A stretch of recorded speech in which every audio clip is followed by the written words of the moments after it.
we go. Yes. Delia would be happy. Okay, so it's 7:30, we're up to the owl, 7:34 or 5 or whatever. We call this meeting to order. Start with a roll call. Right? Dwight Rylance, Tim Young, Mark Lockwood, Joseph Adeletta, Dean Gould, David Morse. Aaron Fargo. Jeffrey Marcotte. Here we go. Thank you. Sid Jeff. Plaza. Oh, Sid Plaza. Who else is on? You got everybody? Thank you, Sid. Sorry about that. No problem. So we need to designate alternates. Do that again. I'm still. Right, I think you're the only alternate here tonight, right? Think so? Okay, so you will be full member. Then I guess we do the pledge of allegiance.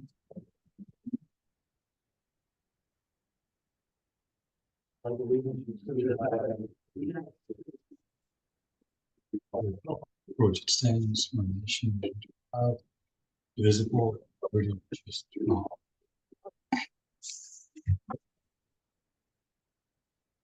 Okay, Chair's report.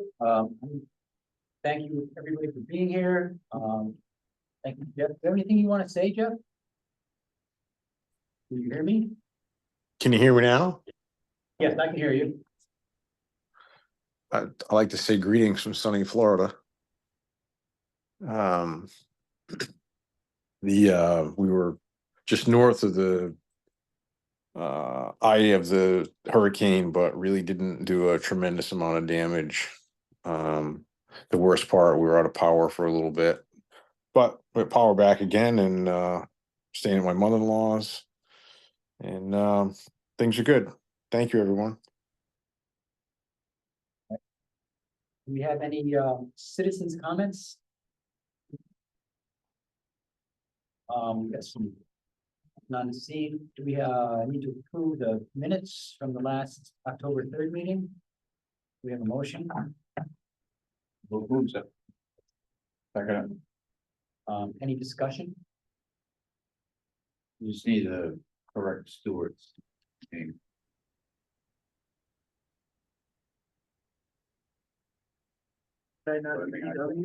Huh? No, that's correct. Oh, It's not all of them? Okay, Oh, it's correct in the others present. I will go through it first. you got a we instead of an EW. Oh, yeah. Sweet. Got a new name. That's better than a lot of my friend. He said he doesn't care as long as he doesn't get called like something. Okay, so, Leaders from public. other than that, any other discussion? All in favor? Aye. Any opposed? Any abstentions? I'll abstain, David. Want to thank, and Sid's abstaining too. Those two. Jeff and Sid. Yes. Okay, now on to PZC update discussion.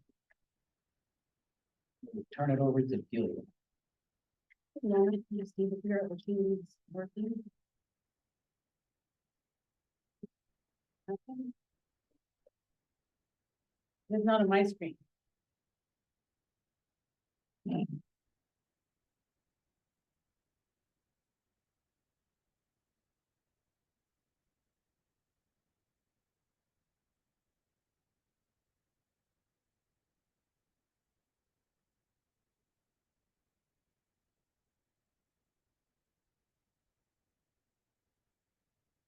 Hopefully everyone's seeing the screen with the fall leaves.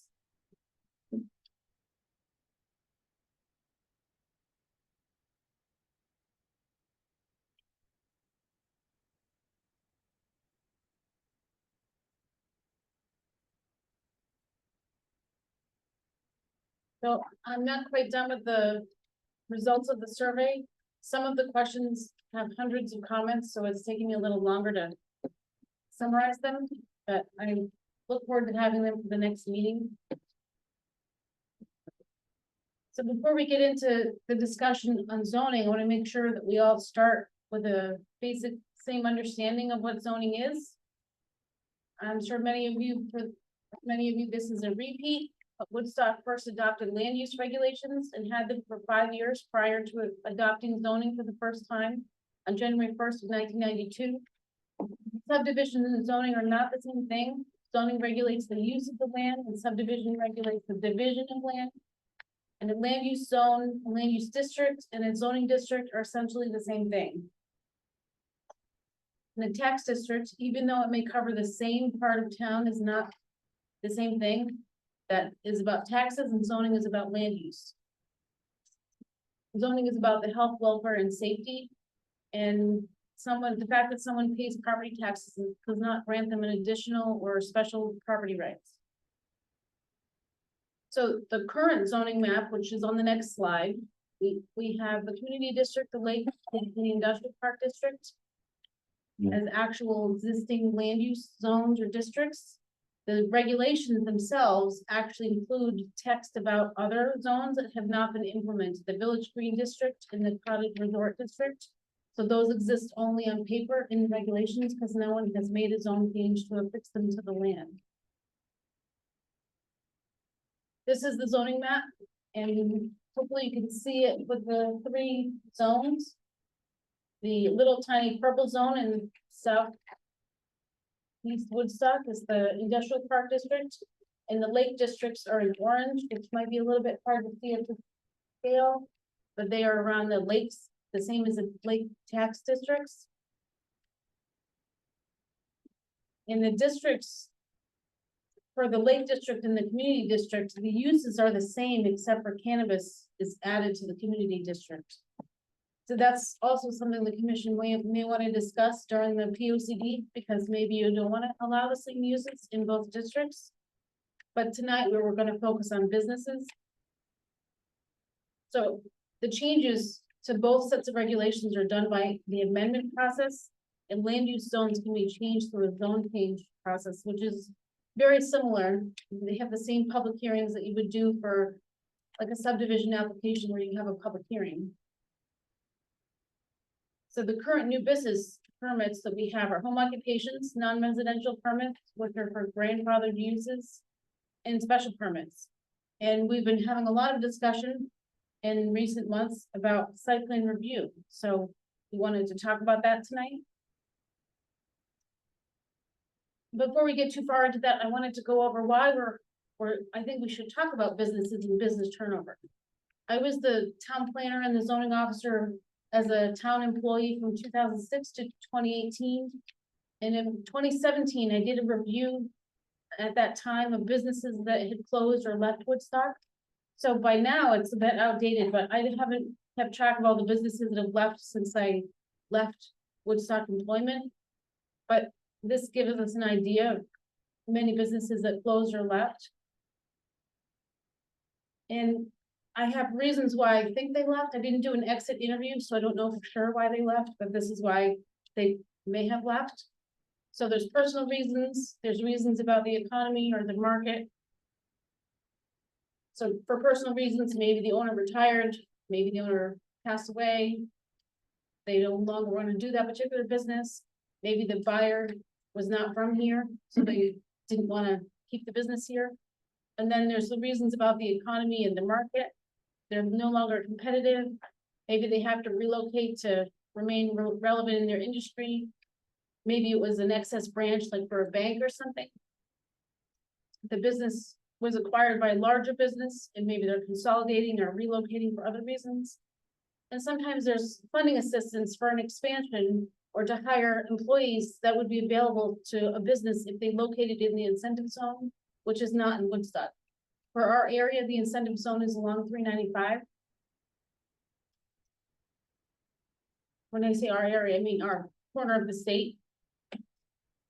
And then there's other reasons why businesses may have left Woodstock that are more specific to us, to this POCD discussion into the Planning and Zoning Commission.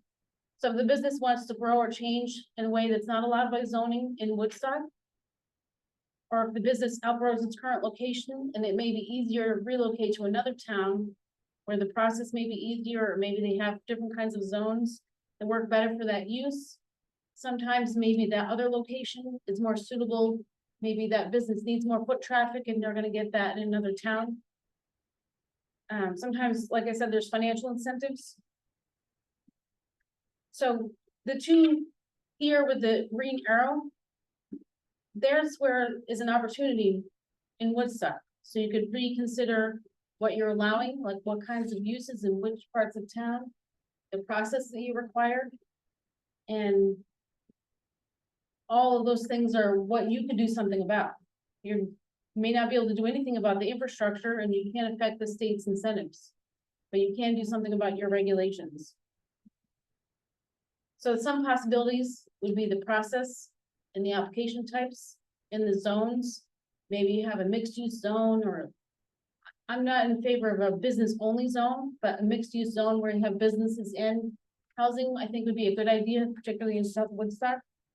Or maybe you have a zone based on state roads or something where the higher traffic uses, you're encouraging them to go on the roads that are designed for higher traffics and higher speeds.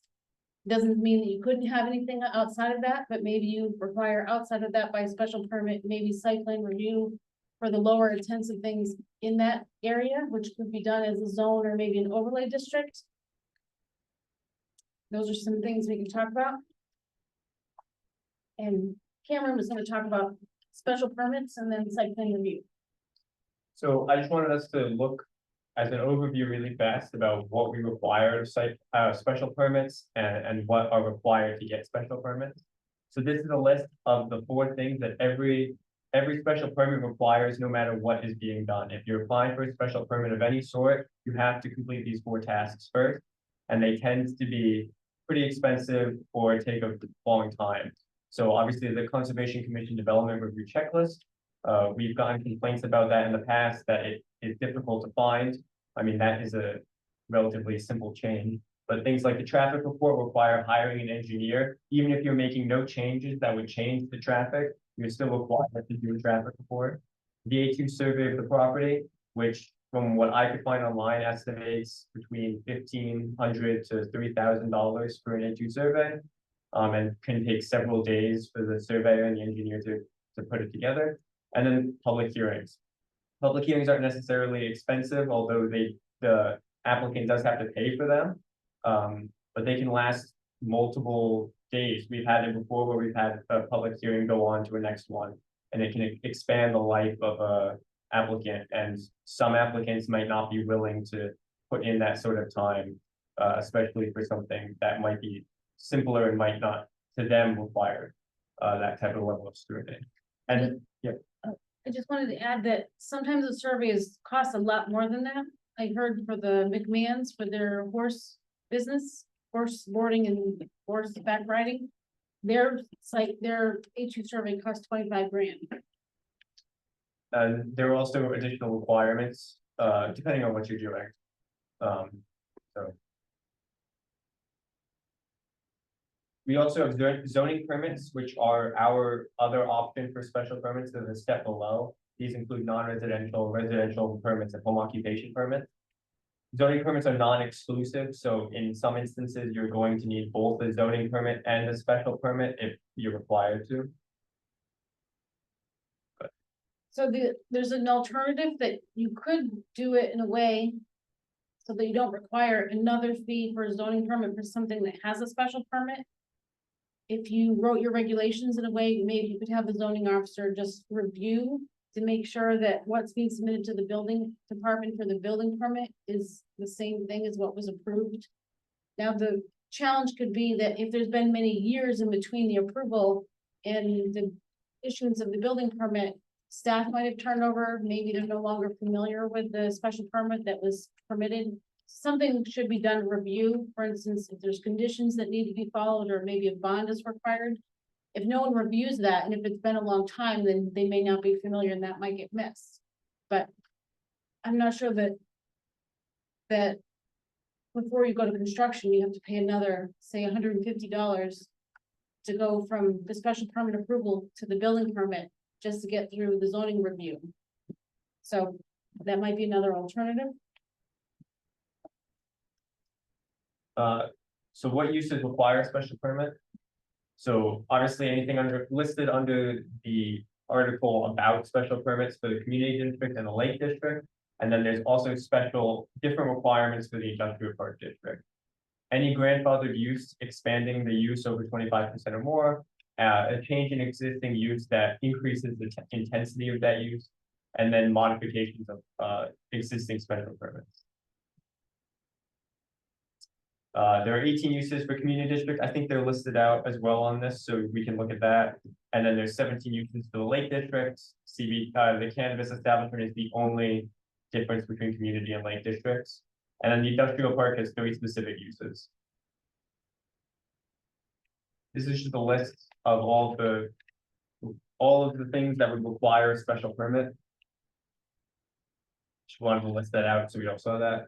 And then this is for the industrial park. These are the 3 requirements for the industrial park.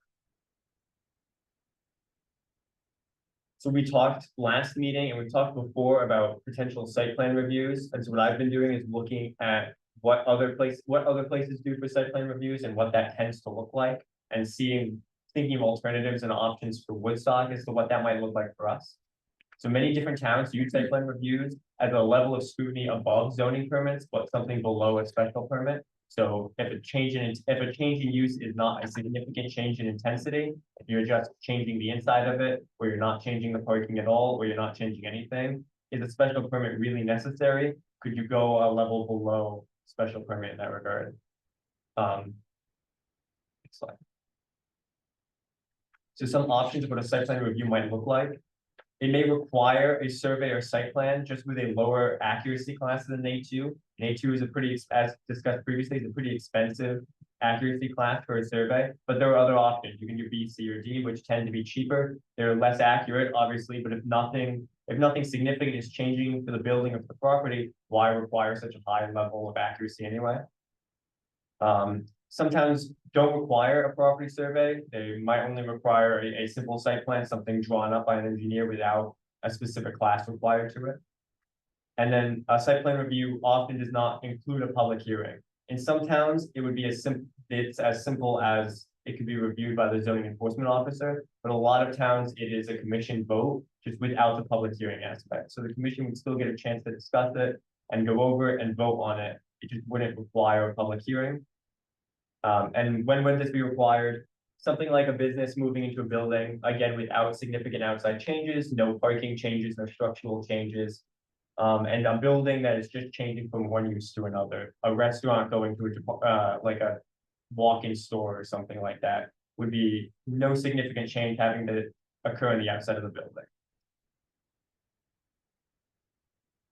What this might mean for businesses is it will help new businesses that are moving in, that are interested in moving in, that aren't going to make significant changes, but are uninterested in going through the whole process of the special permit. We've had cases like that before, of businesses wanting to move into buildings that have a similar use in the past, but we've required a special permit for them to move in, and so they didn't move in. I can't say for sure if the special permit was what turned them away, but it's possible. Site plan reviews would also help businesses, and like we discussed last week, agribusinesses with diversification. If we're allowing them to increase their uses without going through the special permit requirement, it could allow them to look at alternative paths for income if they want to do something else on their property that doesn't require significant property changes. So this is the list of the farms from the last POCD, and I'll be meeting with the Ag Commission next week to hear about how farms have changed. So I don't have an updated list at this time, but we will be doing that in the future. So now's the time we want to hear from you. What new businesses, and we did have some discussion last time about what new businesses that might be compatible, but we can talk about that more now. So what do people think? Have any input? We went through a lot of information really fast. Do you want to go? Sure, I can go back. To the information on the site plan review. But Which, slides on, Just, you need to go upper. Yeah, um. Backs. Yeah, because we went over those, so it's had a lot of information on it, we don't know fast, so this slide is are these. The businesses that are here now, these, what Those are- requirements, It's listed in the regulations as requiring a special permit. I think a lot of those still should be special permits. Yeah. Because they do change the outside. Professional offices might work with a license or site plan review. But a lot of those are complex and maybe contentious issues that really should be worked through the commission process. but I mean, like multifamily residential use, we don't even allow those.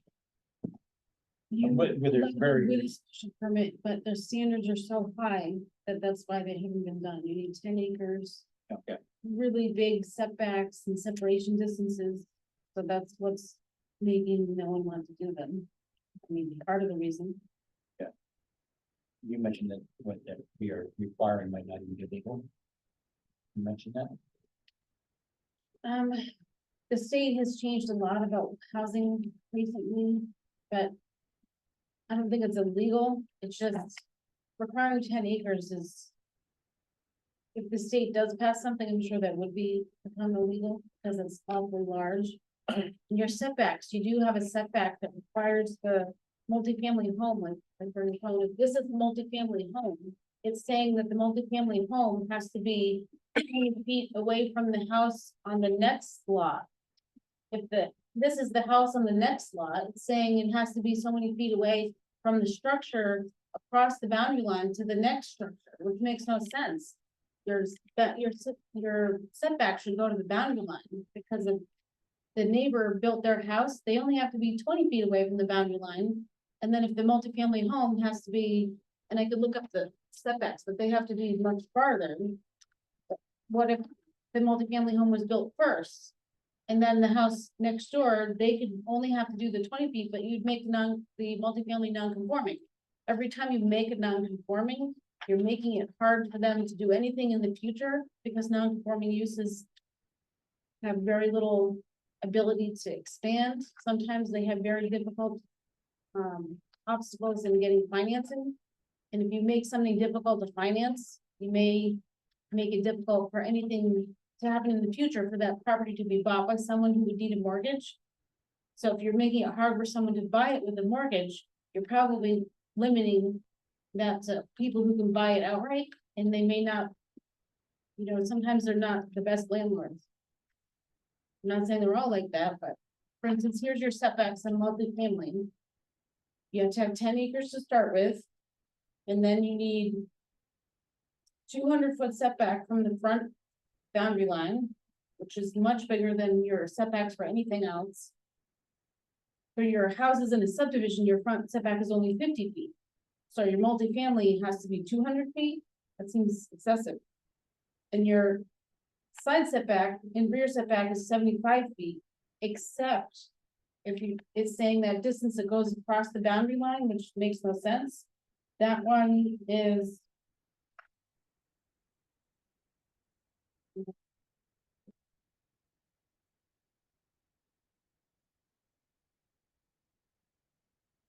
Near somewhere. Anyway, the minimum distance between on-site and off-site dwellings shall be 200 feet. So if your side setback is only 75 feet, but you're supposed to be 200 feet away from the house on the next property, but they only have to be 20 feet, that makes no sense. So you could be in compliance with the 75 feet because the next lot is vacant. But then the next year or the next month or whatever, someone comes in to build that house, and now you've made your your multifamily non-conforming, which could create challenges in them ever doing anything else, like building a shed or anything, because they're not allowed to do anything because they're non-conforming. Or if they can't get a mortgage, the next time that property is sold, who could buy it if they can't get it with a mortgage? some people can buy without a mortgage, but not as many people as who would be choosing to buy with a mortgage.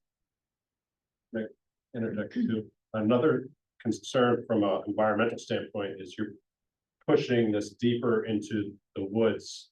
Pushing it to 200 feet at a minimum, that's moving all the infrastructure that far back into the woods. We're trying to preserve unfractured wildlife corridors, green spaces. This really just kind of, although I like that forest you got there. Let's make it force you to build on the interior of it. And so if you're 200 feet back, what are you doing in that 200 feet? Are you allowing people to put their parking there? What would you rather look at, the parking or the building? And if you think that the 200 feet is gonna be left as woods, well, nothing in this is saying that it can't be disturbed. So they may cut the trees down and then you'll have a lawn, which could be a parking lot. And that's may not be what you're interested in. So if you allowed for a setback that's more in line with what your other setbacks are, I mean, your non-residential setback is only 60 feet. So why would your multifamily setback be 200 feet? Well, I would think at the time those were written, it may have been a reaction to some unfortunate construction that took place, and maybe these regulations that you're referring to that we have now are a reaction to that time. As far If- as I know, I think we used to allow 2 families. I don't know about 3 families, but 2 families were allowed around 2000. The Herondine Landing subdivision and the one across the state road from that. They were approved as single family homes, but someone built at least 1 duplex. I wasn't here then, but from what I understand, that was part of the Yep. opposition. And then when a text amendment was done after that, it wasn't done right. So then the language made even less sense. They used to say something about the 1 family and the 2 family or something. It was very confusing.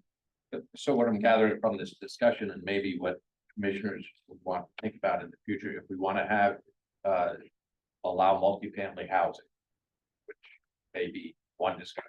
And then the second part of that discussion is how to look at the current regulations and change them to be maybe conducive to having some multifamily dwellings constructed.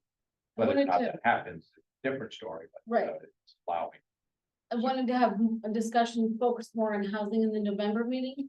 So that's why I didn't prepare anything, but I can draw something up to show you what these large setbacks look like compared to the So other uses. I just want to kind of see if we're talking about the POCD and very general terms. Right now, we're just talking about different topics. This may become a chapter in the POCD about the commission's intention to re-examine its zoning regulations, multifamily housing, and these are potential outcomes of that. So we're not trying to write the regulation now or change anything. We're just trying to put in some thoughts for the POCD. If you'd like to, you could make recommendations on the actual changes, but now is not the time where you draft the actual standards. Right. That takes too long.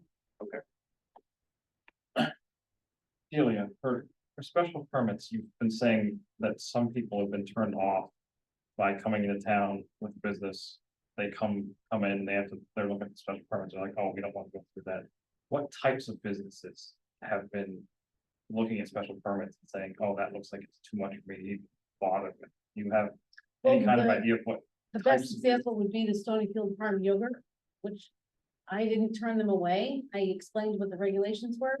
But I think that would have been a great fit for Woodstock, but they didn't even go beyond that conversation. So we didn't even get into what a special permit requires. The fact that you had to do one, why they hung up on me.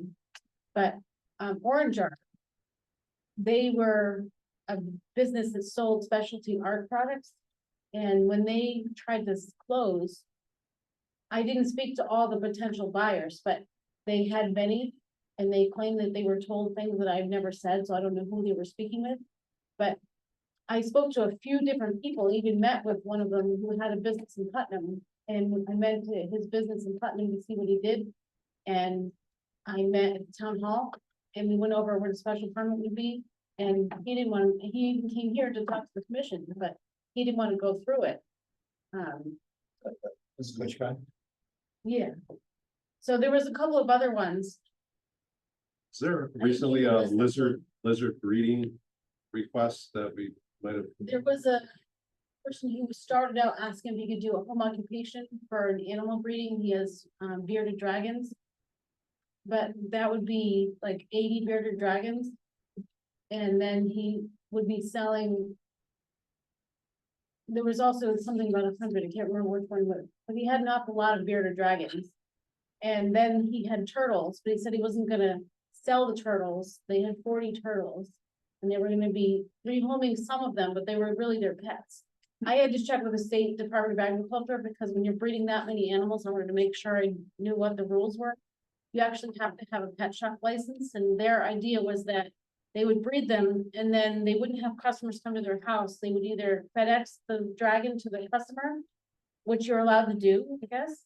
Or you could meet someone like in a parking lot and they would give you money and you give them the dragon, something like that. Comment on that, but that's what it described to me.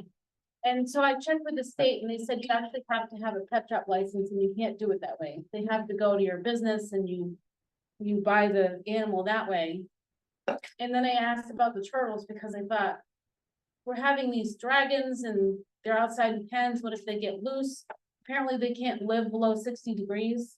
So they wouldn't live for too long if they got loose, but I don't know if they would, in the meantime, cause a problem in the wildlife. And then the turtles, there are actually a lot of rules about which turtles you can own, and you can't take them across state lines and because they're invasive or something. So I don't know which kinds of turtles that person had, but we're talking about a lot of animals. So I thought this sounds way bigger than home occupation. And so I explained the special permit and he didn't call me back, but I'm not sure if the special permit was what put them off. They may have just wanted a place that they could do a home occupation, but that's an awful lot of animals and a lot of waste. And even though dragons themselves are not very big, but when you have 80 to 100 of them. So it almost indicates a special permit certainly does have its place. Yes. In some cases. Yeah. It doesn't. Kind of hard to say that if we could just get rid of that, we have a whole lot. Well, no, I don't think anyone's saying get rid of Right. that, No, I but know, but it just seems so special permit getting a bad name here, really and truly. There's a lot of things that are surfacing that are saying. It's just. Good thing. I haven't kept track of all the inquiries. Because I have things I'm required to keep track of, so I don't always keep track of all the things that I'm not required to keep track of.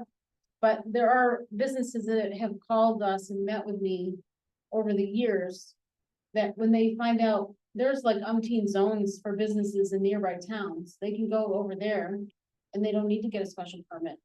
So, they could come here, but then they have the uncertainty of spending a lot of money without knowing what they can do anything. And maybe the seller wants some certainty too.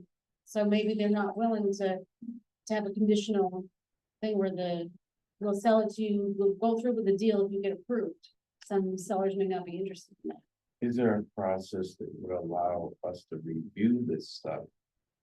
Before, instead of us reviewing a special permit, reviewing the prospect for a special permit. To say, we better make sure that we, they dot all their T's and.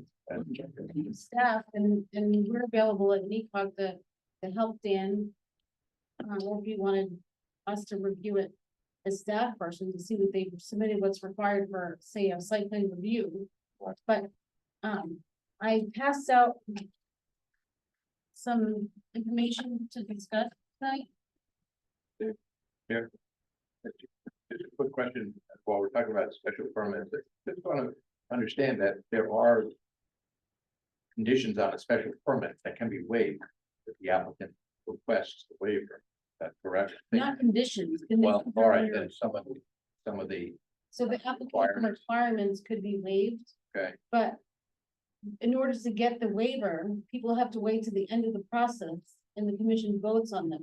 If you're gonna gamble that you're gonna get that waiver, the problem is the granting of the waiver requires a higher higher agreement on the vote than it even needs to approve the application. So if enough people don't show up who are commission members, then you can't even vote on the variance, on the, I'm sorry, the waiver. So you're gambling throughout your process without knowing if you're gonna get the variance. So you get to the end, use up all your days, potentially, to find out that you can't get the variance because enough commission members didn't show up. Let's build in the worst case scenario for a But it's- special permit. but it's I've been one on I've been on these meetings where we have approved several different waivers. So it's not that it's impossible, it's not causing somebody to not apply. So I just want to kind of make it clear that as bad as special permits are being made to sound, they do have some flexibility. You're only seeing the applications that get this far. There are people who call me or who I've met with that I haven't kept track of them because if they haven't called me a second time, I'm not gonna always keep track of them. But, those people haven't submitted applications. And I'm don't to give the only example of the waiver, but even if they get the waiver, but they don't know until the end. If you have an application where I've tried to write the subdivision regulations where you don't need so many waivers. Because if something's not relevant to you, why would you need to have a waiver? And you have to wait till the end to find out whether you get it. Because if you can't get the waiver and you run out of time, then what do you do? So when we redid the subdivision regulations, I wrote it so that you don't have to apply for so many waivers. I think that would make more sense instead of having to apply for waivers. You just only have to provide what's considered applicable and necessary. Now, if they think it's not necessary, that's when they would request the waiver, and then the commission would decide whether you agree with them or not. But if you decided, and I handed out some documents I actually wrote a few years ago, but in here, there's one of them about intensity. I might have handed my own copy away to someone else, but, so there's something in here about intensity. So if you review the document on intensity, there's some uses where you could have a change of use where it'd be very low intensity. Now, like what Cameron was saying, if the building doesn't have any change to the building itself, and there's no change to the site, like there's no change in impervious services, so therefore there's no change in runoff and drainage calculations. Maybe the dumpster's staying in the same place. There's nothing changing on the outside, it's just what they're doing on the inside may change, maybe their computers or their shelving or whatever, that stuff might change on the inside. But if the flow of the people coming in and out is relatively the same, do we need an A2 survey or do we need a public hearing about that? That's the kind of thing where if you knew what that was, then they have to follow those sets of regulations and those standards, and the staff could review that. Now, you wouldn't require that, you wouldn't have that process allowed for someone who's doing new construction, and within new construction, you do have to look at stormwater and impervious services and parking and landscaping and lighting and signage and all the other things. So I would think new construction shouldn't be in the same category. So that's like R&R. Right, when I met with the owners and they were very upset, but I didn't have access to the records. There's a lot of stuff that's actually missing in the building office, in the assessor's office. So I haven't lived here. I've never lived in Woodstock, but I haven't worked here since the beginning of zoning, or I only started working here in 2006. So there's a lot of background that I don't know. And if it's not here, there's no way for me to know what was there. But I actually researched that property, and that is the one property that I found that had this weird oddball variance where they were limited to a warehouse with 2 offices.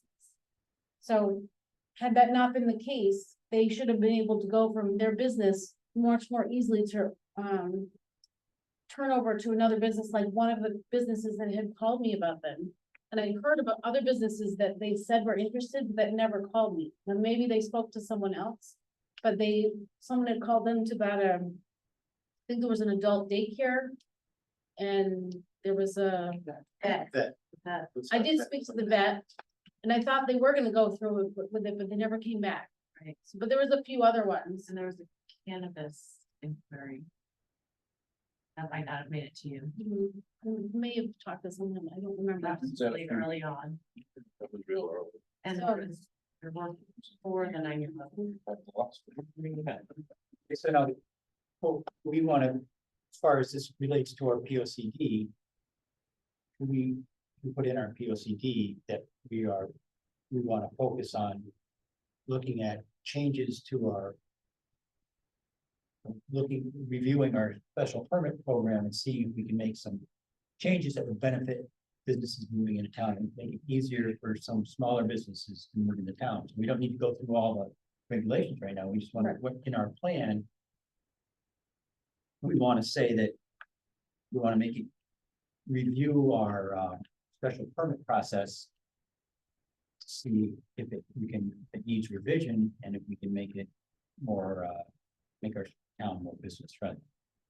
So what you might consider would be whether you want to add the site plan review and which uses would be allowed to do the site plan review process. So they would come off the list of what requires a special permit and they would be added to a new list that is for site plan review, Do we, if you wanted to go that way. okay, I know we can, but we don't want to, we don't have time to do all that before we do the P O C D. Do you want to put this in the P O C D?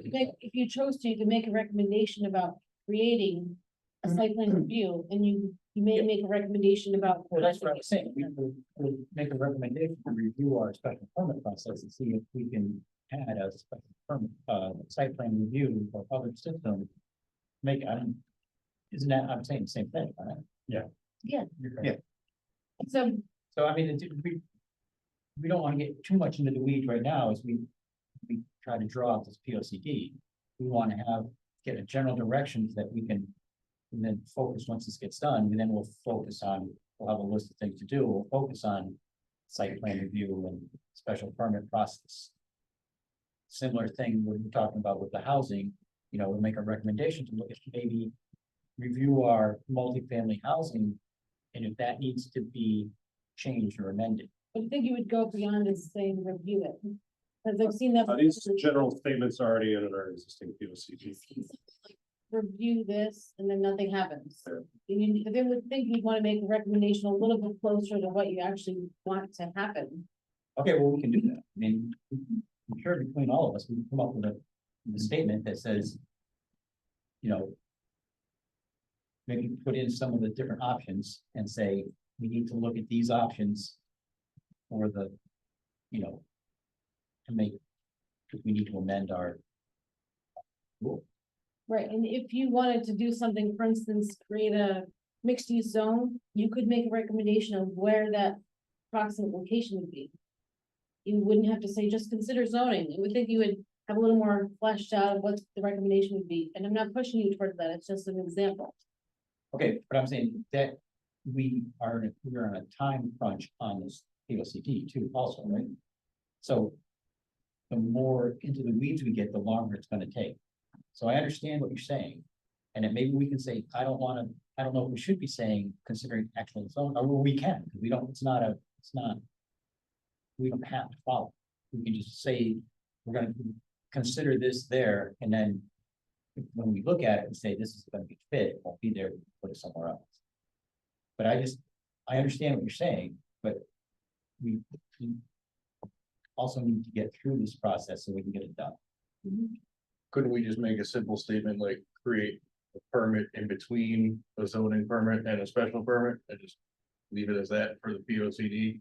But it still boils down to a meeting that needs to happen after. Yes. Yeah. Right. I mean, Yes, there needs to be a wish, there needs to be a wish list. And we need to, once this process is over, we need to, okay, let's pull the wish list out and let's try to get some of these put into our yearly meetings here and get these things reviewed. well, the order says, because we do this and then we don't. Yeah. We get it done and we shelve it, we don't. The sooner we get this over, the sooner we can get onto those things. Yeah. Yeah, isn't the P O C D just supposed to be a, Strategic plan. Strategic plan. no, yeah, but I mean, but it just. Yeah. But it helps to Yeah, point we out. don't have to things come up we with need to get going on. The verbiage for. Should The be trick is just follow through on what Be- we haven't done. in the past, it said something like, review compatible businesses, well, that doesn't actually say anything. in my opinion.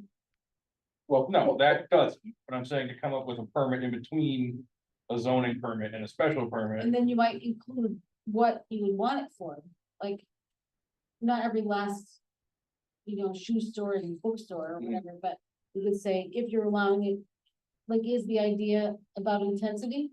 Is it turnover of similar intensity, or is it about for things that don't involve new construction, like what would you, what's the thought?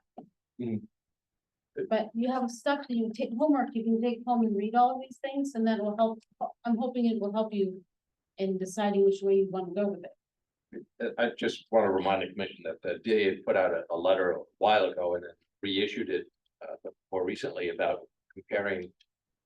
Did a nice spreadsheet list of all the recommendations on the previous POCD, just a single line summarizing it, and some of the actions that the commission had taken over the 5-year period. So, not everything was addressed, but there were 10 years, half a dozen, what, 10 years, not 5 years. was 10 years, okay, so over 10 years, there were a number of the specific topics that were.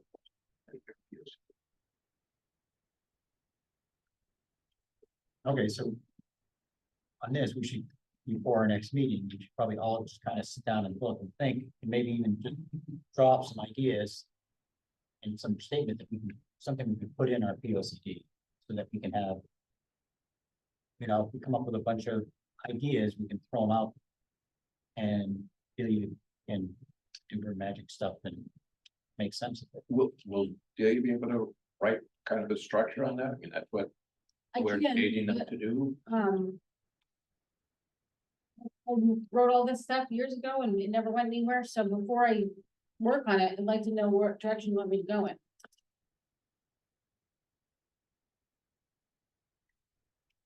And you're not getting any sense. Well, there's not a lot of discussion this tonight, so What- I can tell you what I think would be a good idea, but that's what I've been doing and all this stuff, and now I'm looking to hear what you think about it. And I understand maybe you haven't seen this in a while, and then I'm just handing it out tonight, so maybe you Okay. need more time to look at it, but do you like the idea about how the businesses that don't do a lot of change the physical structure in the property, that they could do a site plan review? Because if I hear that, that's something I could work on. Yeah, I think that's a good, idea, especially for super simple stuff like going from a lawyer's office to my doctor's office or a dentist's office to a doctor's. So there's really nothing changing. The physical building is still the same. You're just changing the sign and changing inside. It doesn't really, Cause you could have a say in a restaurant, two different restaurant, easy peasy, you would think, unless they're adding something onto the building, or if they're doubling the parking lot or something like that. But even if it was a bookstore, which is retail, to a restaurant, if it's the same size and they're not changing the parking lot. And they're not changing the building. I know for zoning looks at use and that'd be a change of use, but in terms of the intensity, what's changing? If their parking lot is not changing and the building is not changing, and they're not adding to the impervious surfaces, and they're not adding, 10 more dumpsters, like what are they changing to the outside that affects the environment or the public safety or anything that you would have to review? Using that same example, but using the opposite of it, if it's a bookstore currently and a restaurant wants to go into it. Is it the same feeling that a site plan review is okay, if the footprint and parking is all the same for the restaurant as it was for the bookstore? It might be, and for a restaurant, because they have food preparation and have a lot more use of water, we just have to make sure they're approved by the health department.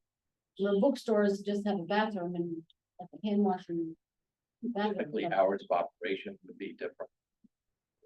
No, but I'm saying what you would require, the restaurant, you wanna make Right. sure that they're approved by the health department, where a bookstore, if you need. I was just wondering if you might think of some examples where we issued special permits, but where you think a site plan review might have been adequate. I think a lot of the non-residential zoning permits, they weren't called site plan, but I think they're very similar to what I think we would do as site plan review. And what's the plaza that's next to the bank on 171? It has a Burns Plaza, I think it's called. there was like a hair salon in there and they replaced something else. I think it was a gym. Right, So hair salon has sinks and they need health department approval, but they didn't change the building, they didn't change the parking lot. And you required, Kinley Engineering to do a plan, but it wasn't an A2 survey, you allowed them to do a lesser plan. So that seemed to fit, but I don't think that that would need a public hearing. So some of the stuff that we've done for non-resident, I think that was might have been a non-residential zoning permit, and you didn't require an A2 survey. So kind of what you're doing for non-residential is kind of very similar to what we're talking about for site plan review. So one of the things that I thought of when I was writing this was the Mama Italia conversations that we had recently. There was an argument made when they were moving in between the staff as to whether or not they should require a special permit. And I came to the commission and said, I think there's an argument that they wouldn't require a special permit, and we all agreed that they shouldn't require a special permit process. That would be a zoning permit situation. What we ended up doing, that would be a site plan review situation, sorry. What we ended up doing wasn't obviously a site plan review because we didn't have one, but had we had one at the time, that would have been the process that they would have gone through, instead of having the conversation of potentially making them go to that special permit.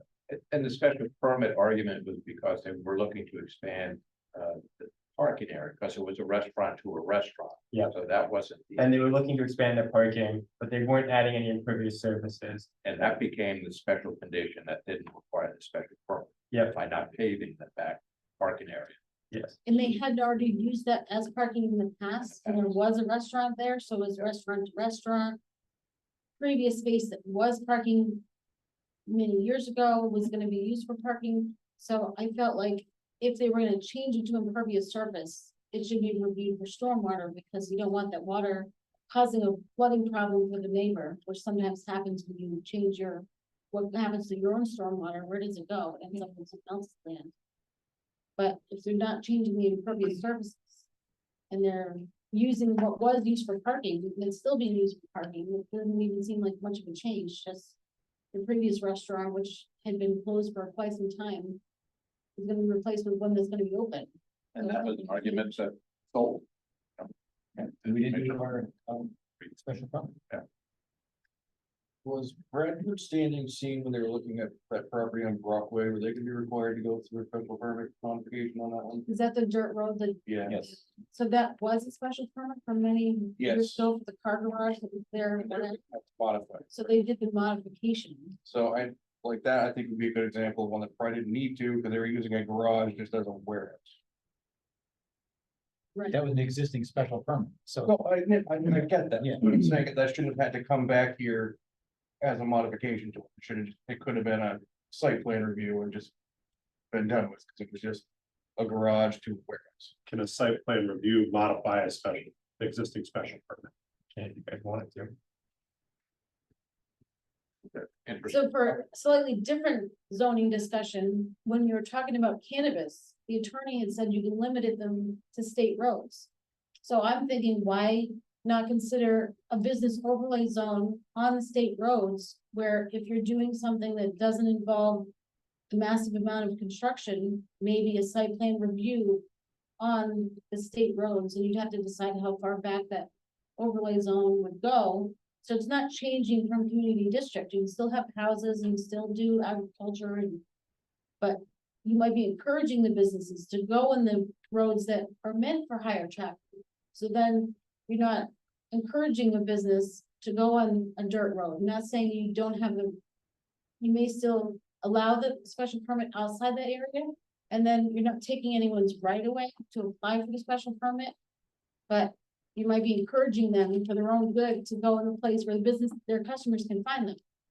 Now, that business isn't gonna have customers that need to find them, because that's not the kind of business that they are, but sometimes you have a special permit and maybe they're applying for property that they own or they can get from Uncle Joe or whatever.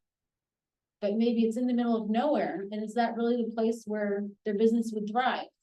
If you are a business that thrives on customers finding you, I'm thinking that we're gonna hope that they're gonna do well, they're investing in new stuff. You want them to put their business in a place that makes sense business-wise, not just because they can get cheap land from a relative or something. Yeah, I just brought that one up because it was one that I knew was a similar thing that had to.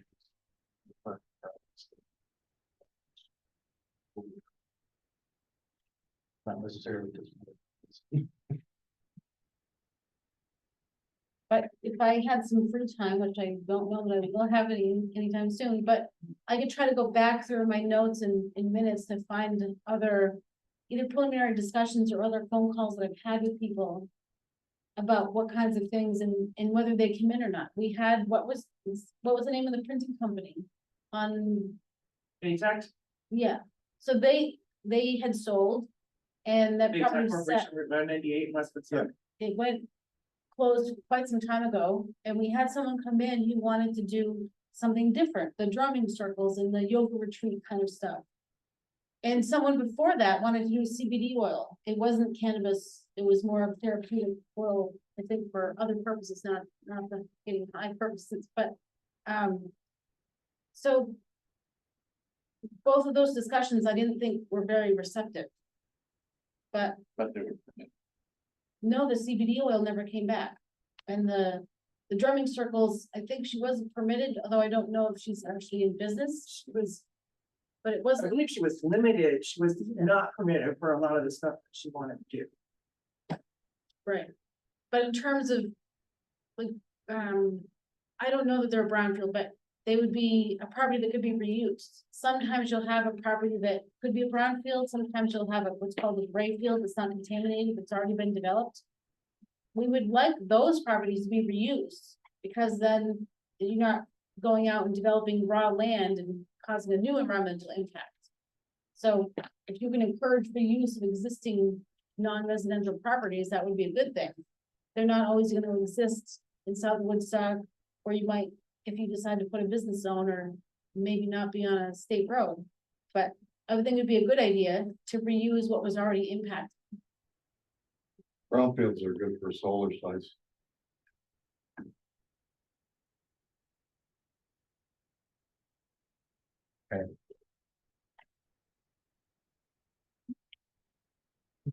So, do we wanna go on to any more business ideas, or do you wanna go on to where the businesses should go? Like I kind of was just covering that.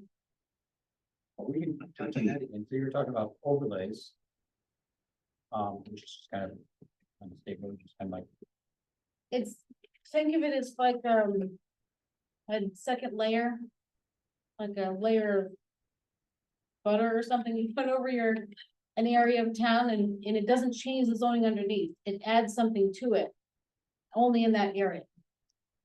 And so you could have a use overlay that might allow for something, maybe a different kind of use, or maybe allow a different process. Like the site plan review is supposed to outside that area, maybe you want new business with new construction to be by special permit. Or you could create a mixed use zone, and realtors and appraisers that have been coming in throughout the time I've worked here. They already think of South Woodstock as commercial district, because they see CD or COMM district, and they think it means commercial because they're looking at a business property. You have to explain, no, we don't have a commercial district. And I can't tell you how difficult it was to explain that before we had the zoning map. So you had zoning from 1992, but when I started in 2006, there was no zoning map. So if you could imagine how to explain zoning with no map. And then we had a map, and then I had to explain how the Lake District was really different, even though it wasn't different on the map. And now it's on the map, and it's still on paper, looks the same, but is it really? The lots are so tiny. Do you really want to allow all those special permitted uses on those tiny lots? Because theoretically, someone could come in with a special permit application on those lots. And the fact that the Lake District may not want them, well, separate issue, because they have to enforce their own rules.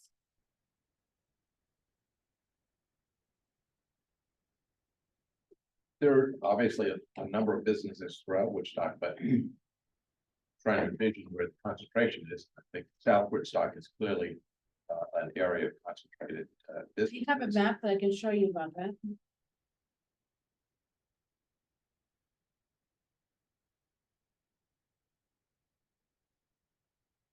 One moment, please.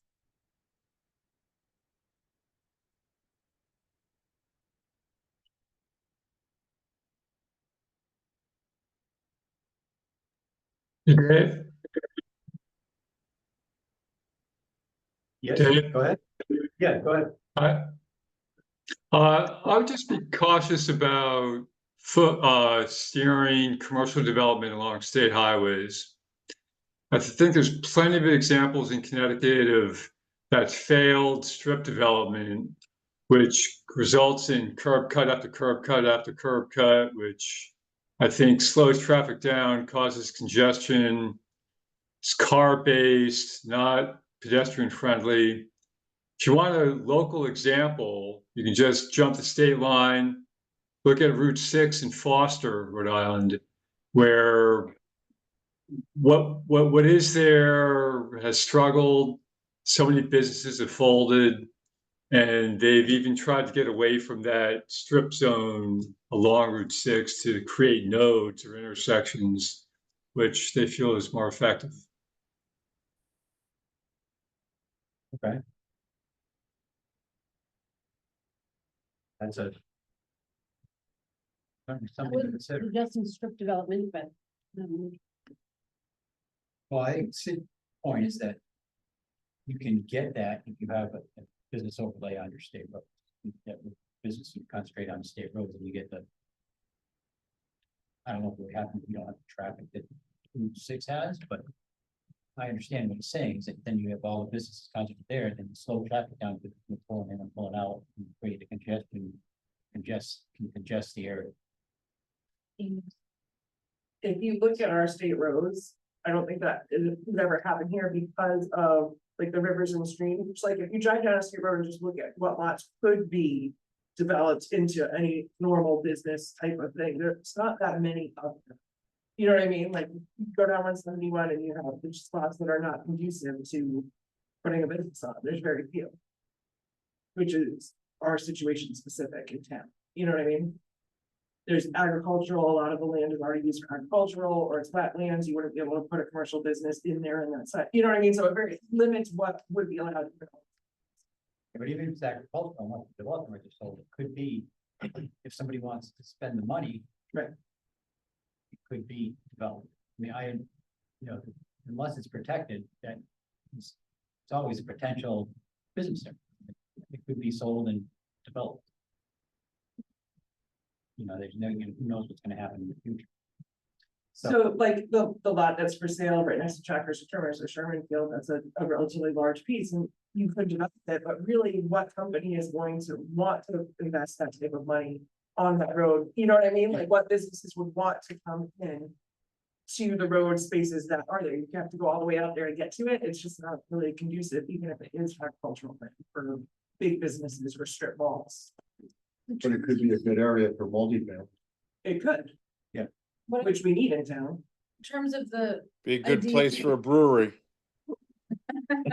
in terms of the business on state roads, you already allow them by special permit. So if you're worried that allowing them is gonna add too much traffic, well, they're already allowed.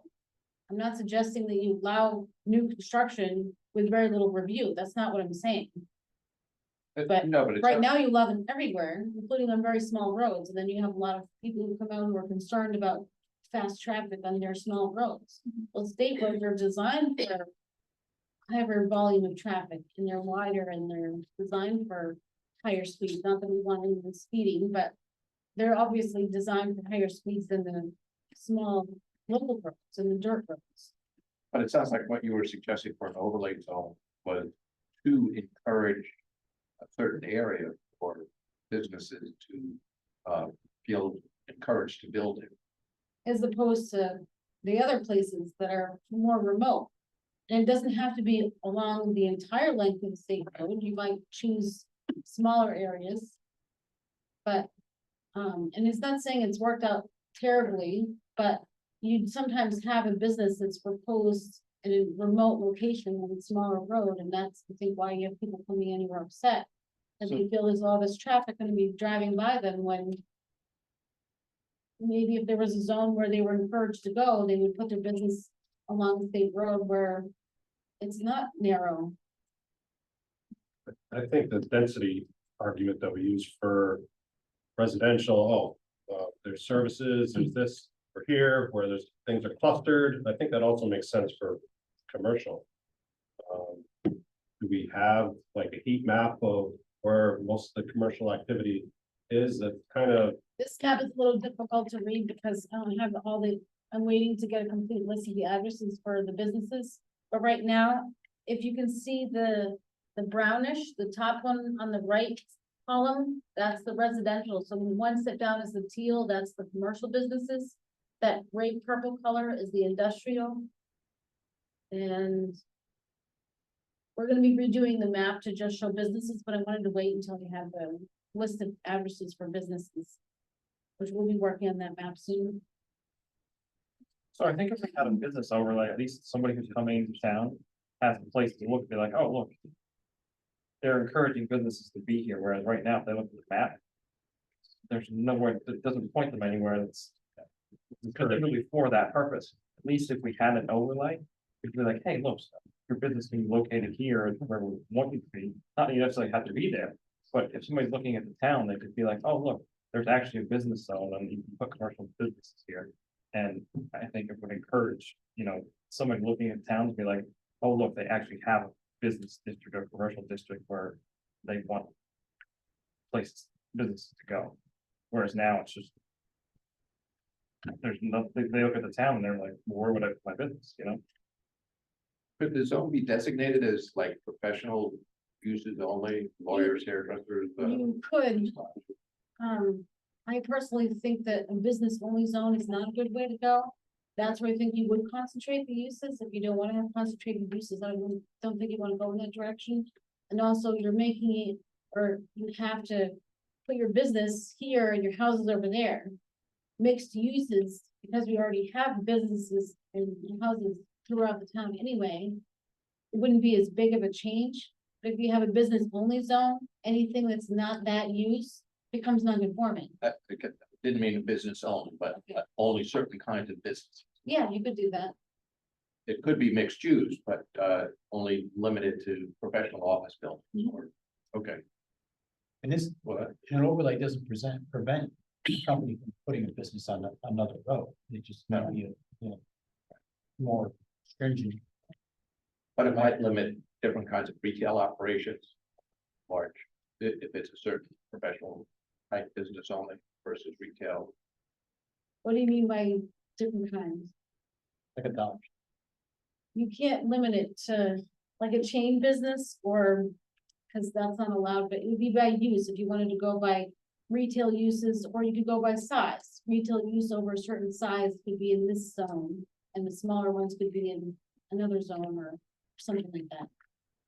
But you can't say, call out a particular business and say, we don't want drive-throughs, or we don't want Dollar Generals in this part of town, because that wouldn't. No, but you said it could be described professional, like residential professional place.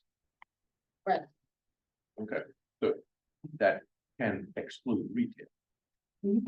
Okay, You just wouldn't make it so specific as to no, I understand that. name the business or. No, that's what I was Okay.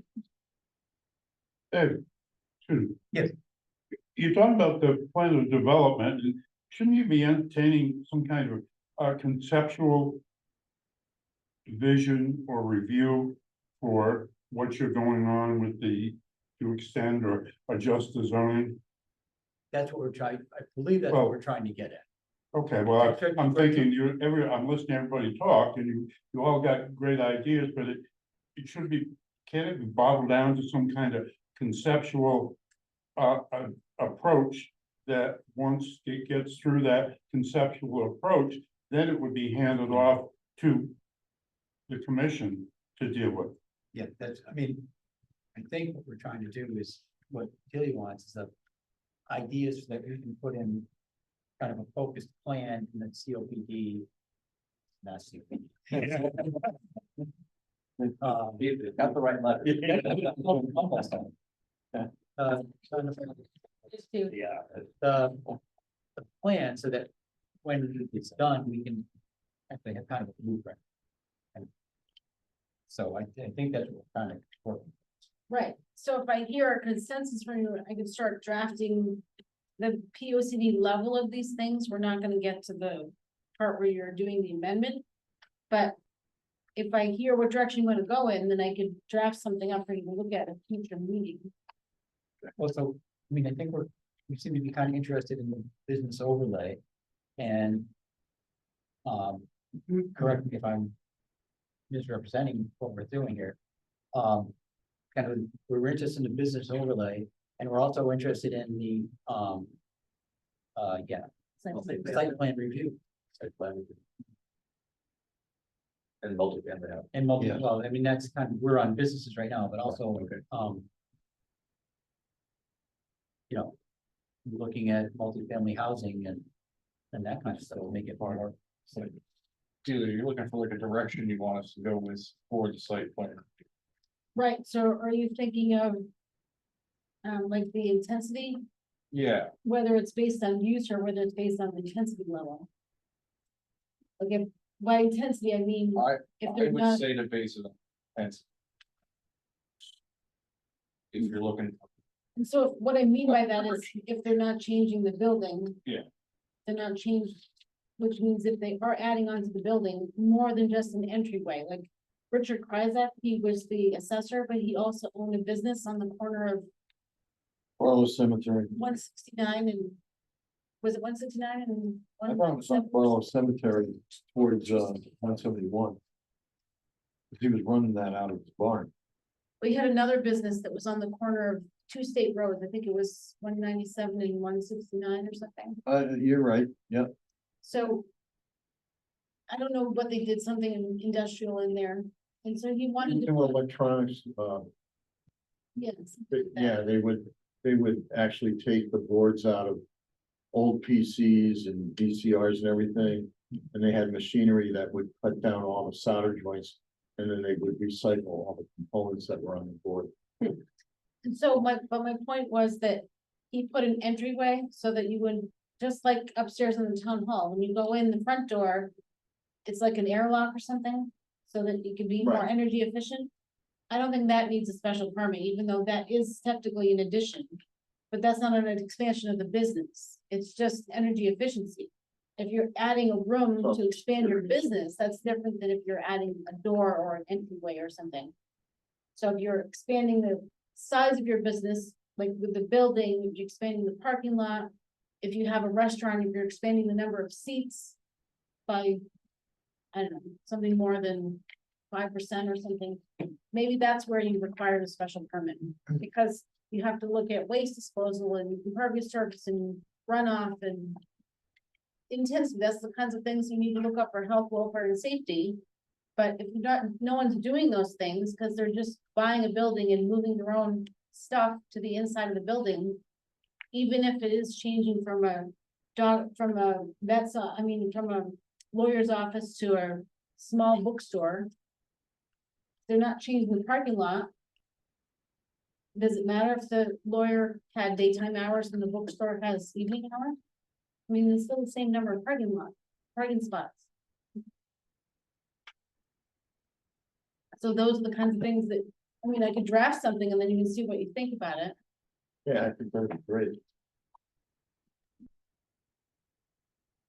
We're not drafting regulations, we're just drafting. The concept, The concept, and what okay. you would recommend.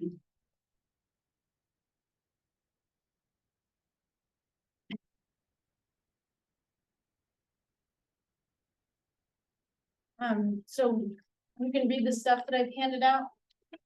And we're gonna have a new map that's gonna show businesses, so it's a little easier. It's only gonna show businesses. Right now, this is showing kind of everything. So especially on the screen, it's hard to see what you're looking at.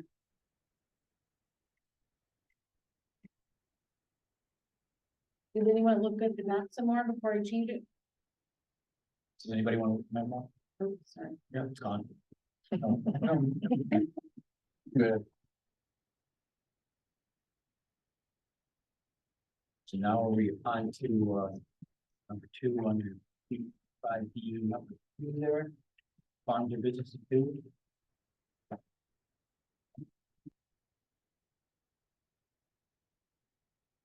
Or did we kind of covered the third one already? So the change that you're talking about is adding site plan review. And that has its own process, so it's kind of covering that.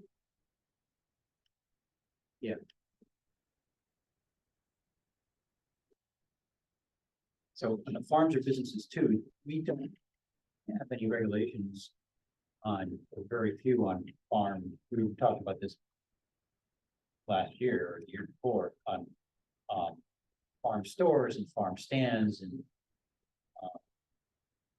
what regulations are involved.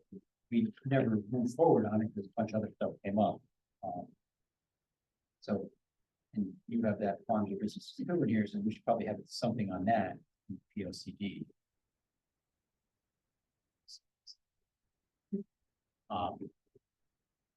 So do you have any thoughts on that, or does anybody have any thoughts on that? I haven't looked at what we already drafted for quite some time. So we could bring that back up.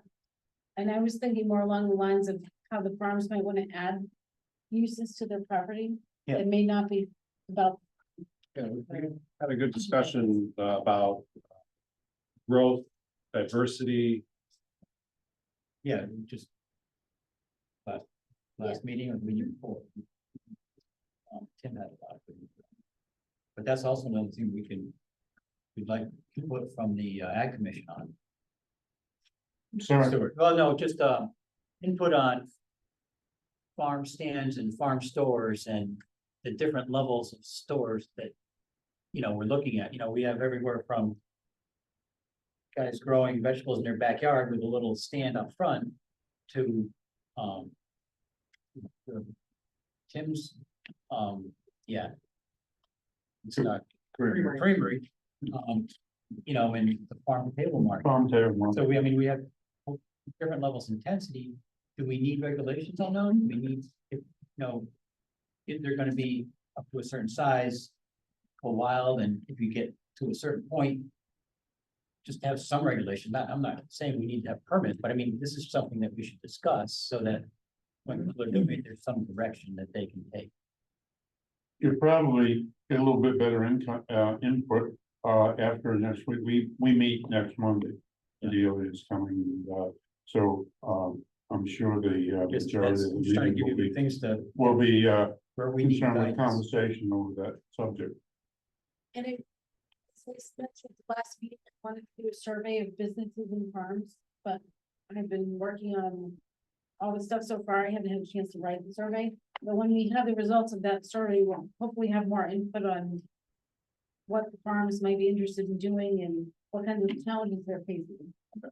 I forwarded the list of farms to all our members, asking them to review it and update it and add or subtract as they knew. We should have that up to date at our meeting. Okay. So that brings us to what kind of businesses would be a good fit? Which we kind of discussed already. That kind of depends on who wants to come here. Well, but last month we were talking about the wellness type of businesses, and that encompasses a lot of businesses, but, farms, the events. And I'm kind of blanking because I'm kind of tired at the moment, but we had a long discussion on that. Yes.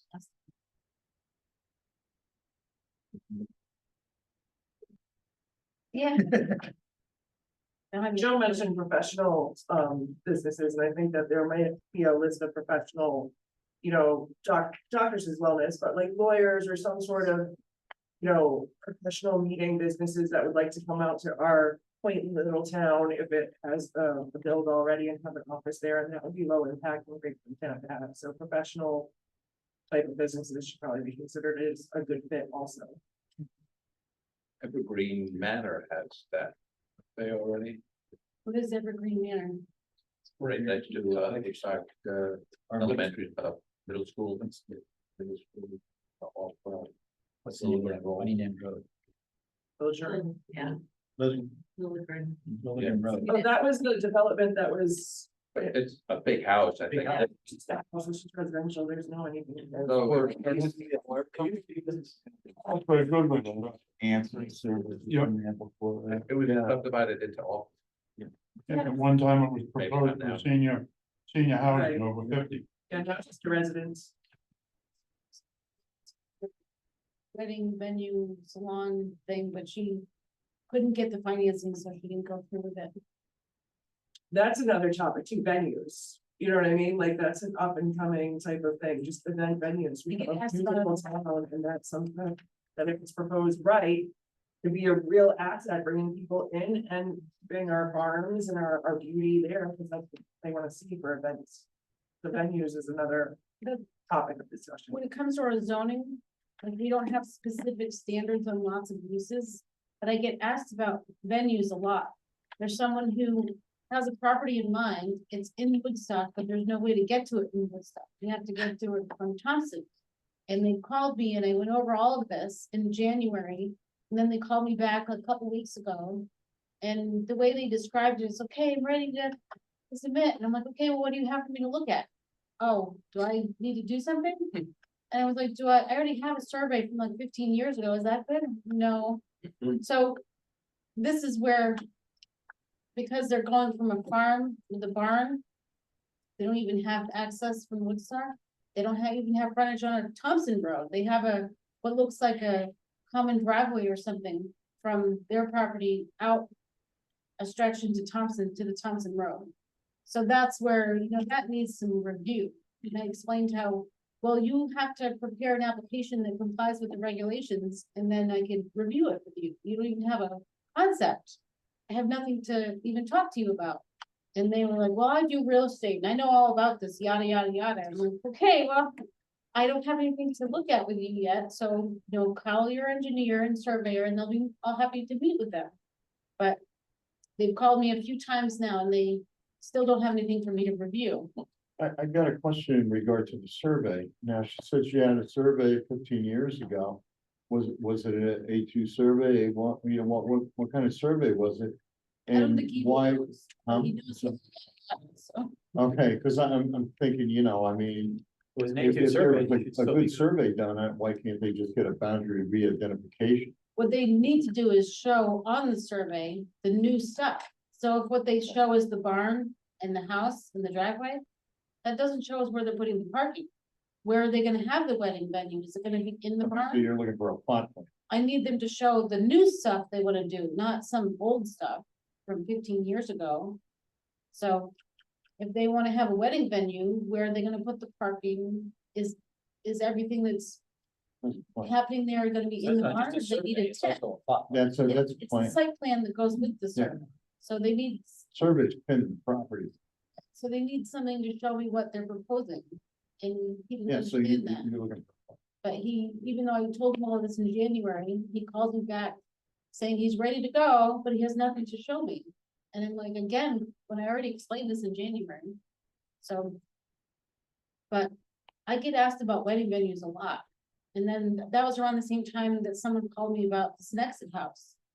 And before I found anything out about it, I was like, well, I don't know anything about it.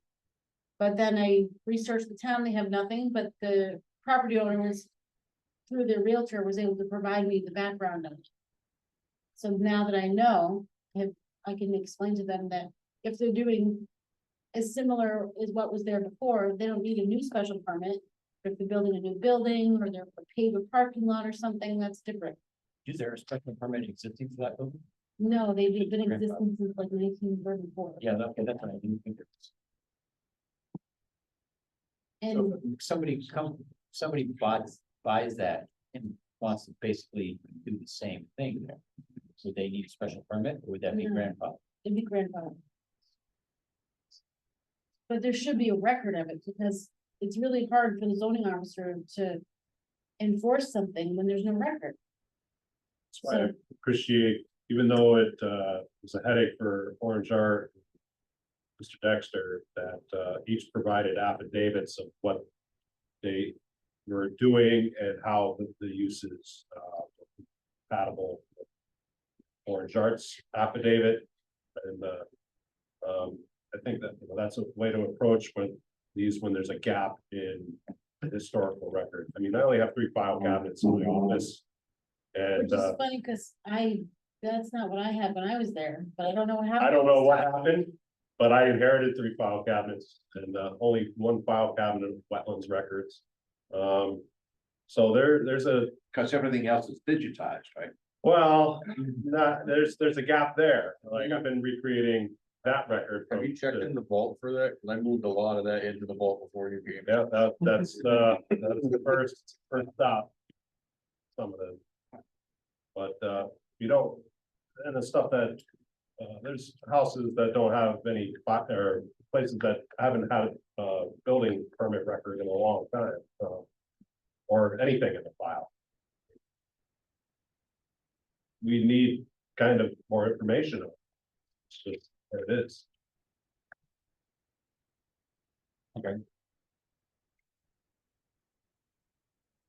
Do we have any more to hash out on what kind of new businesses you could fit?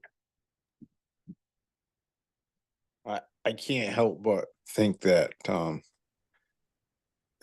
Amy brought up about the piece of property next door to Tractors to Trimmers, that being that it's on a state road, it would qualify for a marijuana facility, and you could make like a farm.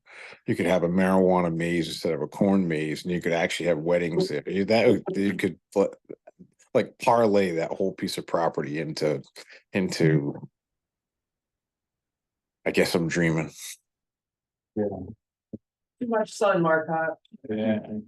Sounds like you're a good It's customer. never enough. There was a little cannabis within that whirlwind that just went by his house. That would be a public hearing.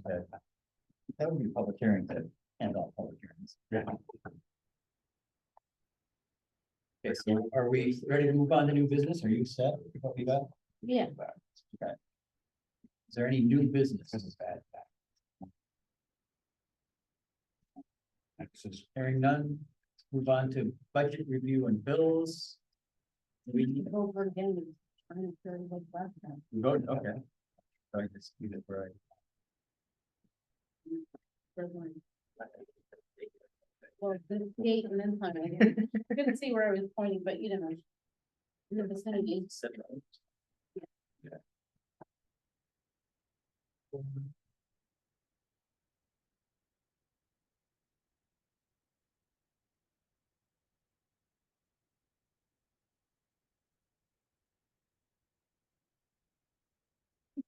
Make sure you give it again, you can hopefully pass it on. Okay. That's complete. It's the finance monitoring. Any other budget or anything we need to discuss? I got kind of thrown into this today, so. Zoning enforcement officer report, which you handed out. Which one you got? Yep, so there's a slowdown in permit, residential permit applications. A lot of these have gone through, or a share of these went through the Wetlands Commission recently. Which is this free-floating deck and breezeway and this propane thing. Enforcement matters. We have a few inquiries about Treehouse and their reservation system. They haven't been using a reservation system. There's a question of whether or not that was a condition of the approval of their activity. I reached out to their compliance officer. She was under the impression, and I'm also under the impression from joining the Treehouse conversation halfway through, when I started working here, that was something that they suggested they have the capacity to implement when needed and at their other facilities. One way to get to the bottom of it would be reviewing the dialogue of the meetings to see if that was really the commission had intended to see that be. Yeah, I remember conversations saying with them saying that they had an online. Or, so that you had to register online to make an appointment to be there. And talking about how many people could be there and all that, they mentioned that many times in traffic control and that, so. we'll have to go back to the recording to make sure that that's. We did not, we had no involvement in any kind of permit that they have. We didn't grant them a permit. We had a preliminary discussion that the room was full. But there was no permitting process through the town. We didn't grant them or stipulate anything to them. Right, because that was through the agriculture. No, but they had made statements in their narrative and explanation about what they were doing. But it's not in writing anywhere that's they have to abide by it, because there's no permit from the town for them that I'm aware of. Discussion, we know from finding. You know, well, thought it was during the discussion where we were finalizing the letter that I can get the letter and understand. they said it was, they could do it. That's right, Am I wrong? In that the town issued them a permit, or did the town not issue them a permit? No, there was no permit. There was a discussion. Their attorney came and we had a letter from the, Department of Ag. right. Right. I think it was just a discussion, like preliminary discussion. So I think the only recourse we have is they have a capacity set by the fire marshals, so, or whatever, right, was there a fire marshal capacity? That's why we were worried about their, I don't even know if we have the fire marshal. they had to have visited, so I think that's the only thing that you can really I complain think it about. was with more the of a over thing fire for marshal the, capacity, you don't because the land preservation commission may have had some stipulations on that. Because that was all, the land development rights was sold off of that. Yeah. And there may have been some stipulations in that, how many, how big it could get. And there's a And certain they had percentage made of some acreage. promises to that, so whether they're binding or not, but I think that's where the promise came. Was to the ag commission to make sure, not the ag commission, but the new ag, to make sure that they didn't, overstep their bounds, because everybody was concerned. Brookfield all over again. I think in their presentation, they noted the percentage of that was building, they weren't adding to the space, but we were still under that percentage, so as long as they don't, from my recollection, as long as they don't add on in parking or building, they're still. Because that was one of the later, that wasn't an early development right sale, that was the later ones, and they were more strict on. There's a percentage of land that you can build on. Right, because that was, they actually started out with Trowbridge. They were the ones that sold the land development rights, and then you had the guy in there with Evans. Yeah. He wanted to build that building, and then later on wanted to expand that into a wedding venue thing, and there was some hand slapping going on with that whole thing, and then moved on to Treehouse. So that the DUAC was pretty involved in that. So, going back to the notes, we might find some of that stuff and where that originated from. Yeah. That was, it's all, like you say, it's all DOAG that is running that. I don't think we have a lot to say. And I'm not sure that there's anything that the town can really enforce. I think there is. It's going to do it. I don't think they'll do it.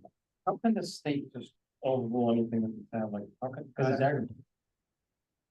And they said a brewery is agriculture. And then that. Grant Congress never allows them to do whatever they want. As long as they comply with the. As long as they meet the rules that the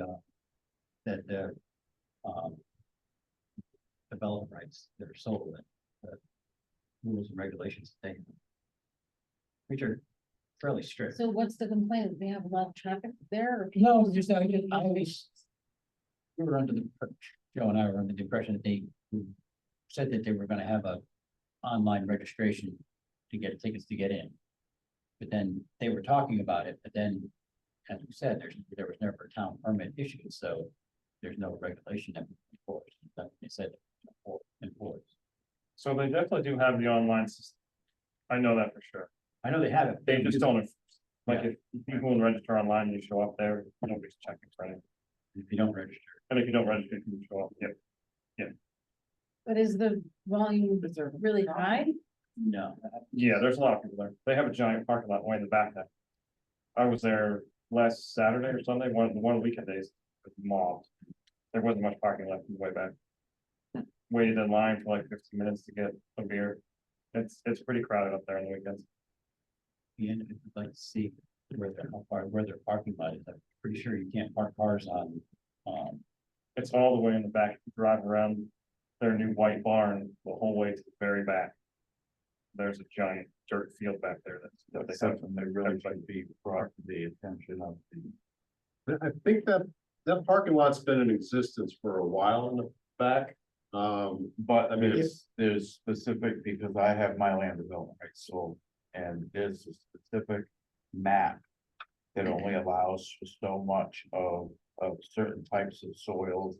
You can only extend your footprint so far. Yeah. And if they have Parking put is- a that parking parking lot, part of if a that field is turned into a parking lot. my impression is that, sorry to cut you off, that it went through a process, Right, to get that extra additional parking. well, it would have had to have been a letter from the commissioner of ag. Cause I did go out to the property when I was part-time here, and doing the zoning responsibilities in 2022 in the winter time, and that parking lot was already there. They had briefly mentioned that they were storing, I think, farm equipment on it at the time, but it was already a gravel parking lot area. That I believe they mentioned they had gone through the process related to the I mean, I can look at see what PDR says, and, Yeah, there but is I'd only be There calling should be a map. go ag for it. It's File here. in the town clerk's office. Yeah, should be here. We all have them. Yeah, I have one. But I'm pretty sure that parking lot is above board. I mean, I could look into that, but I don't think I think it's a nothing burger. But I will continue to communicate with their compliance officer. At least if you find out if it's above board, there's an answer. Yeah. Yeah. Yeah, it's not a thing, it's just a question. I mean, they make a good product. they tend to be kind of older. They used a very expensive lawyer. Last, round, I think, to confirm their agricultural status. And they went right to direct to the commissioner of ag and the state to get their, I mean, they're a big company. Okay. We had an issue of signs going up on the barn on 169, 171. Mr. Labate took them down, but not without a few criticisms. But I had to differentiate what is a commercial, off-site commercial advertising, which those signs were for the new Superior Storage in Thompson. That we don't allow off-site commercial advertising in town. He pointed out every other sign around that he thought, well, they're not doing something right. They're not doing something right. But ultimately, like I explained the differences between those signs and his signs, and he took them down.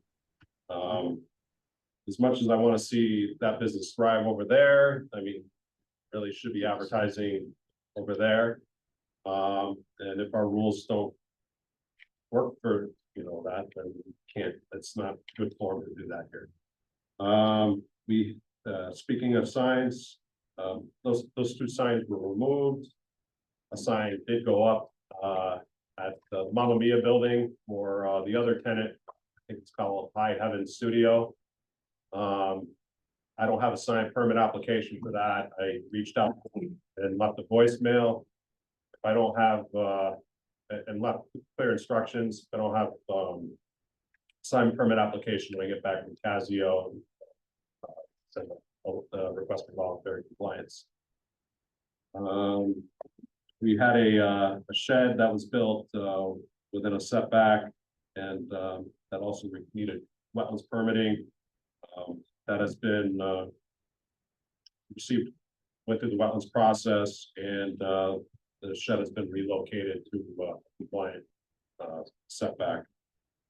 Two-ton, the engineer's still working on reports. I think, these guys are very busy.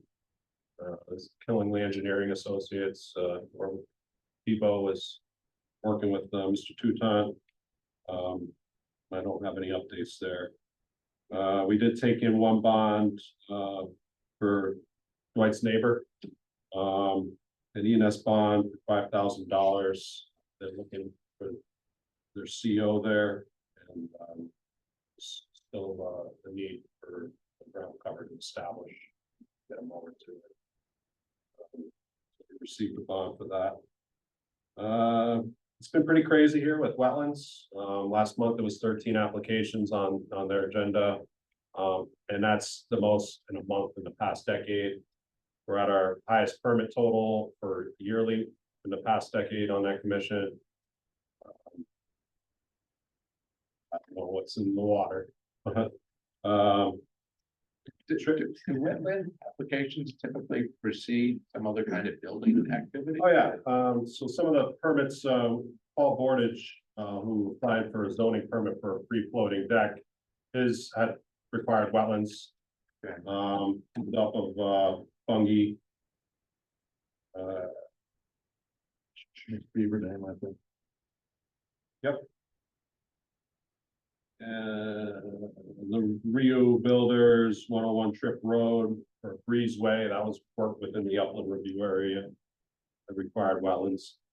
So a lot of our residential zoning, I wouldn't say a lot of them, but a share of our residential zoning permits have to go through the wetlands process, especially our lake district properties.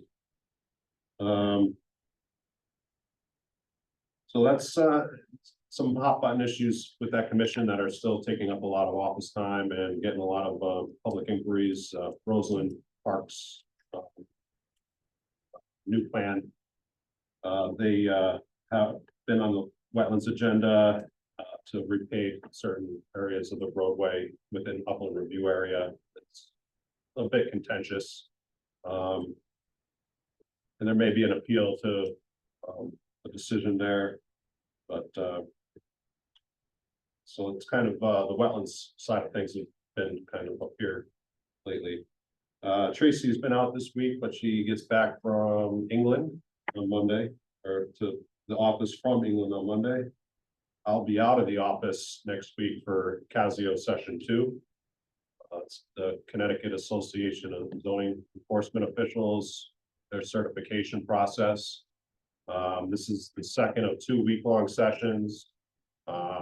And then there's a capstone project where you have to write essentially a report on an enforcement action that you've taken in the community.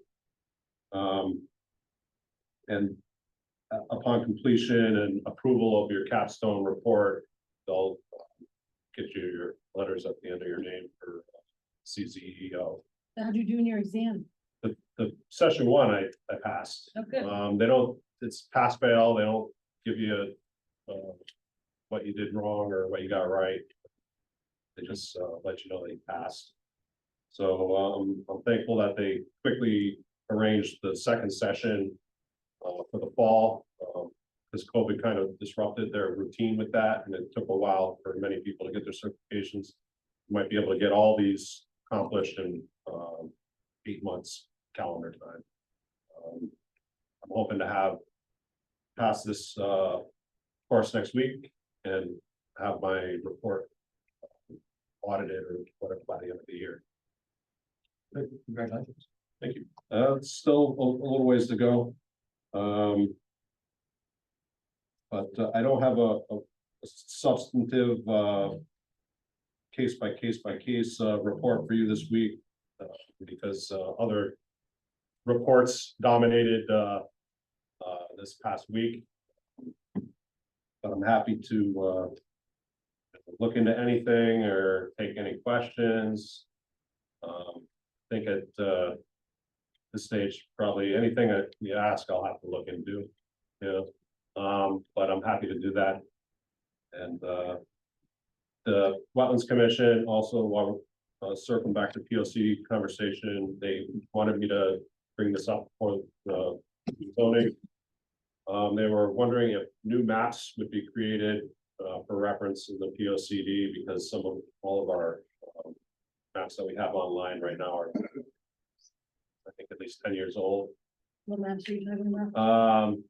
Our GIS created We maps. don't do GIS anymore, and they've something up to the difference. So they want to make sure that we're referencing current maps in our POCD. And they also wondered if our POCD would be congruent with the statewide POCD that's being worked on present. Well, we have to chime in with the state, so, I have to look into that and then get you links to their POCD, which is usually online. Yeah. And then we have to tell them where their maps wrong, which in the past have corrected it because they had something wrong in the previous state POCD. But thank you. They've been had this on their POCD updates on their agenda for the past few months. I mean, we've had 3-hour long meetings the last half of the year. But we've still managed small amounts of conversation on this, and we are working the commission towards report or proposal to offer the POCD update conversation. That would likely be a separate section in the POCD, if I remember correctly, like the Inland Water Commission has a chapter. It could be, or if they have a particular recommendation that fits into another Fits topic. into our this one. Okay. Some issues, one issue, dirt road, stormwater runoff. Yeah. Dark skies. So they're environmental in their theme to some degree. But they're kind of honing that, and a lot of good ideas are getting mashed together and Great. I've got a quick question for you, Dan. Yeah. You have the Casio as the shorthand way of saying that Connecticut Association of Zoning Enforcement Officers. yeah, How do you pronounce the other one? Connecticut Association. that one's called Cacklewick. It is really Cackling. Yeah. Great. And that's Connecticut Association of Conservation and the Wetlands Commissions. They have a very good annual conference. This is their 50th anniversary. Takes place Saturday, November 16th. So I'll be shifting time around to attend. Thank you. Yep. Any more questions for Dan? If not, was there any home occupations? I didn't see anything happen. Any more citizens' comments? Seeing none? If you guys are interested, I just looked up the notes from Treehouse. The March 16th, 2023 meeting, they discussed capacity there, and there's nothing set in stone. They just replied that the guest experience is paramount for Treehouse, and a crowd would not be beneficial to experience, and they would keep the maximum number of visitors for the Woodstock site at 40. But again, we didn't, but I just reviewed, so that was the discussion. So we didn't, vote on it or pass anything, but that was the discussion. And if you want to look at that conversation, it's March 16th, 2023, was the meeting. March 15th. March 16th. Yep, 2023. Thank you. Were there more than 40? Oh, yeah. Oh, yeah. In line, right? Yeah, probably in the line, yeah. Amy, when was it?